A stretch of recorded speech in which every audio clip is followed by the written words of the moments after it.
Passbook అయితే చిలకలు నువ్వు పట్ట తీసుకొస్తాను ఇస్తామంటే అక్కడ 3 గంటలు నిలబడి టైం వేస్ట్ నిలబడి ఒక్కరోజు కూలి కూడా కొట్టుకొని బస్తాలకు నిలబడ్డా సరిపోని వస్తుంది. ధర కూడా పెంచారు కదా, సంచికి ఎంత 150 పెంచారా?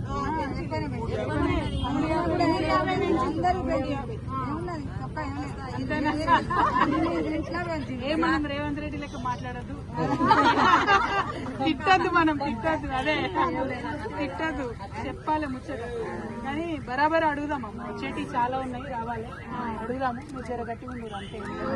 కొన్ని రోజులు అయితే కొత్త పింఛన్లు ఆయన ఎక్కిన కాంచి కొత్త పింఛన్లే రాలేదు. కాకుండా నాకు కాళ్ళు ఎత్తలేవు. నేను బతకాలంటే ఎట్లా అదైతే కూలీనాలు చేసుకొని పిల్లలను ఎలా తీసుకునే వరకే సరిపోయింది. 4 ఆడపిల్లలు, వాళ్ళ సంతానం వాళ్ళు వెళ్ళి ఇప్పుడు నేను కూలి చేసుకొని బతకాలంటే నాకు పోతానికి కాళ్ళు ఎత్తలేవు, కాళ్ళ నొప్పులు వచ్చి. అప్పుడే మంచుకున్నది, అప్పుడే మంచుకున్నది. ఆయన టైం ప్రకారం వేసేది. అప్పుడు అందరినీ అర్థం చేసుకున్నాడు. నాకు ఆలస్యం తెచ్చుకుంటా నేను ఇంకా మంచిగా మీతో అన్నం తిందాం అనుకున్నాను. మాకు ఆదిష్టం